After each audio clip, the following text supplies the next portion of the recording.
Welcome to France. We are back. We are back on YouTube. It's been a while that we haven't been posting a video. We have been just like kind of taking a break from being so much into social media, so it's been great. We have been friends, visiting family, and the last month what happened was basically a month ago we did the 100 mile in full firefighter gear for cancer prevention. The video is out, so you just saw it. Or you guys need to check that out. We'll link it after. Yeah, it's crazy. and then since then we also did a marathon here in France, Marathon Mont Saint Michel. That was actually just a few days ago. And also in full firefighter gear. What do you want to say? Okay, how about this, Gwen? You guys, Gwen ran the 100 miles in the full firefighter gear with the boots, and it was brutal. You saw it in the video. He was destroyed. His feet were like all mushy and gross and white and soggy. And then just last weekend, he ran the marathon here in France, and it was 80 degrees. It was so hot. Like, even myself and all the other runners that were not wearing any fire gear, of course, were sweating and having a difficult time.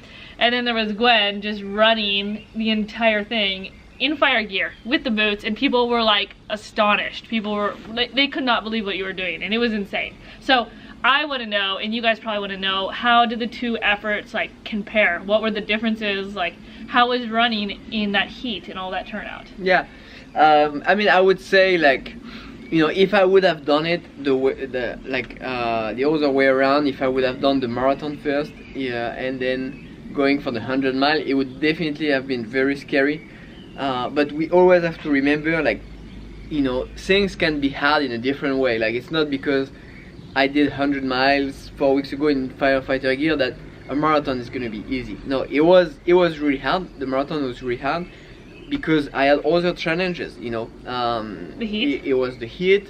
It was being doing like the full like 26 miles without stopping. You know, when I was doing the 100 miles, I was stopping. I was changing my socks. Yeah, that's true. I had like the aid station and everything. That was a bit different. Marathon is like you barely stop at the aid station. You grab what you need and you keep going.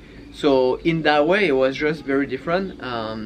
The heat, you know, it was warmer. So both were really hard, and at the end of the marathon, it was also really hard. And I was, you always have like this like kind of like in this moment where like you are wondering like, when is this gonna stop? It's never gonna stop.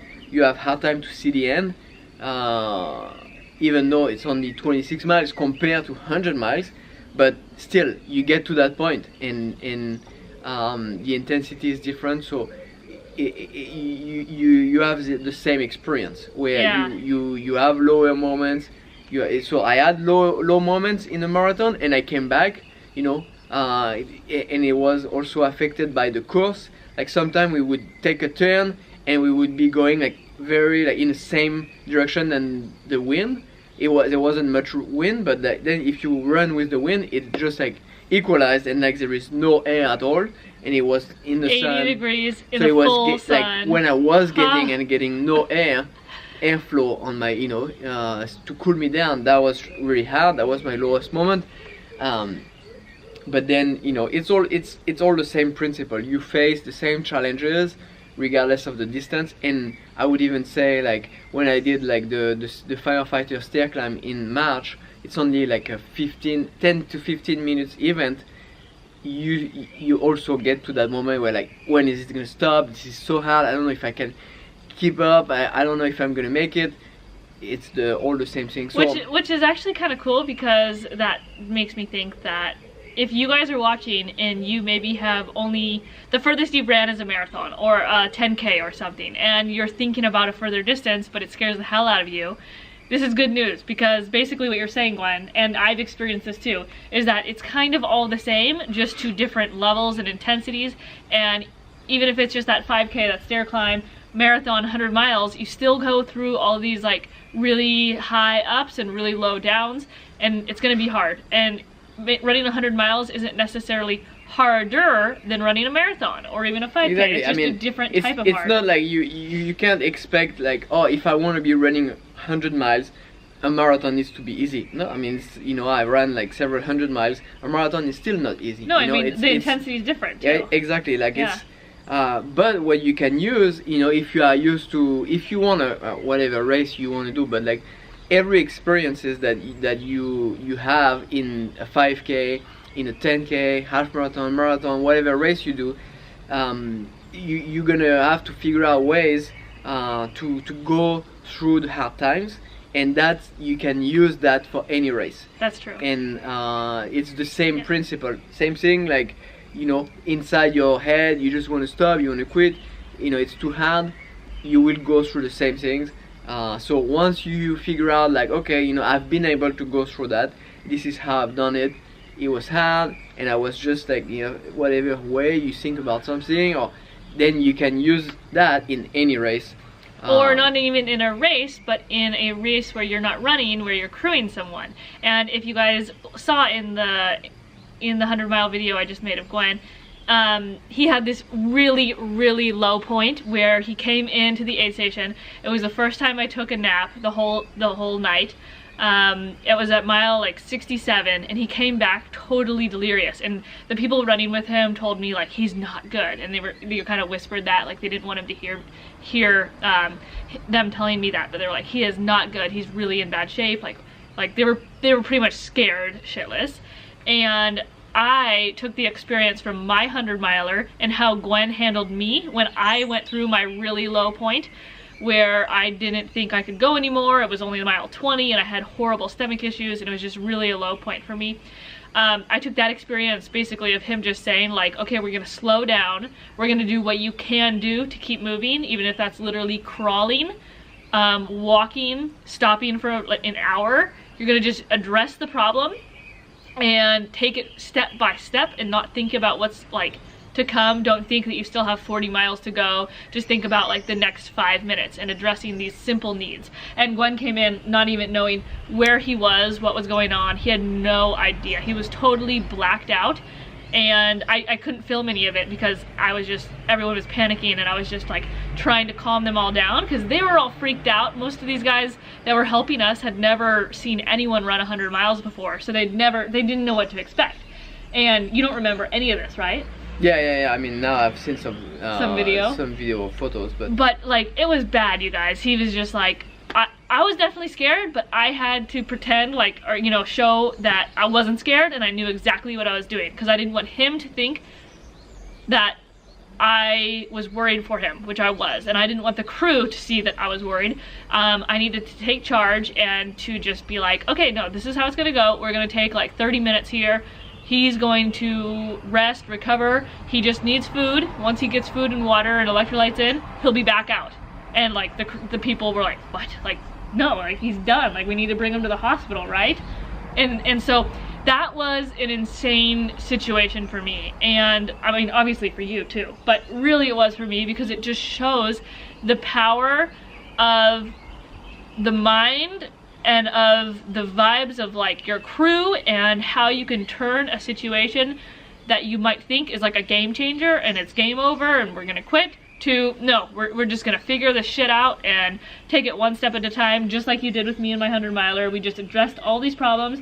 You got food, you laid down, you took a 6-minute nap, I woke you up.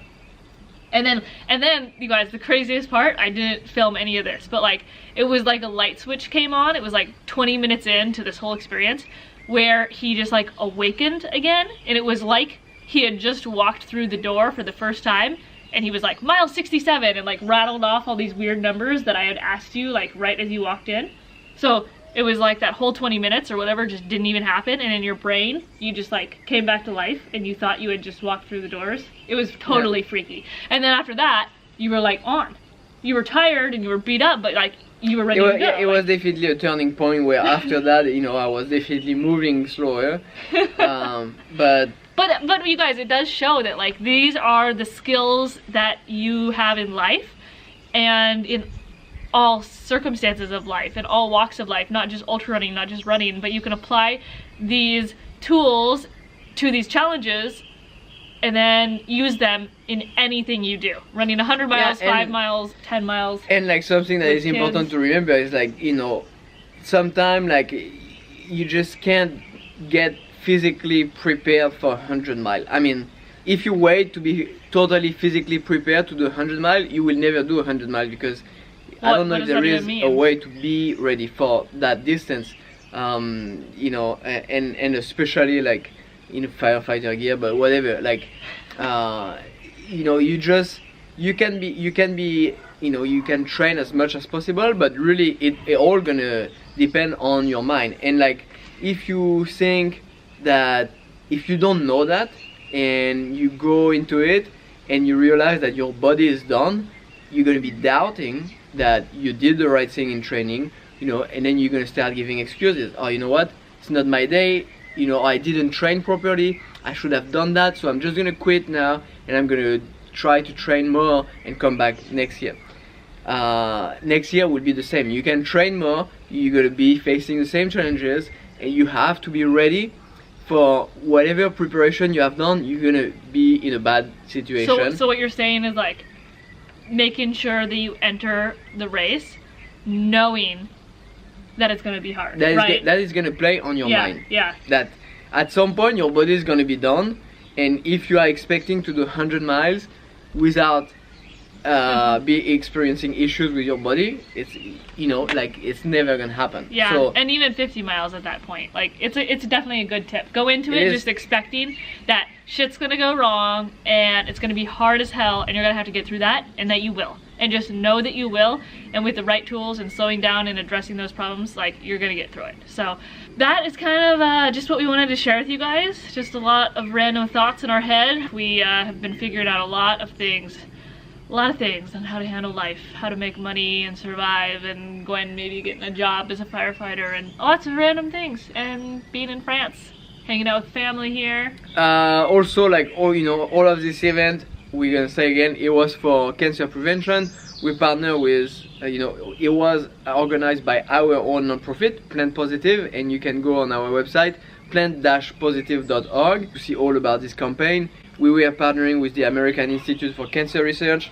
We already talked about it, but if you go on the website, you can learn about it. And then the marathon that we just did, it was more for a local organization here in France, in Brittany, the Braise Thin Red Line, and it's an organization to support the injured firefighters, fallen firefighters here in Brittany, to support their family. So it's a really cool organization. Yeah, it was awesome. It was a really cool event. We had a lot of fun doing it. So that's it, you guys. That's a wrap. We're also making a documentary, so that's what all of the fundraising is going towards. So if you want to check out all of that, head over to our website, like Gwen said, plant-positive.org. All right, we'll see you guys later.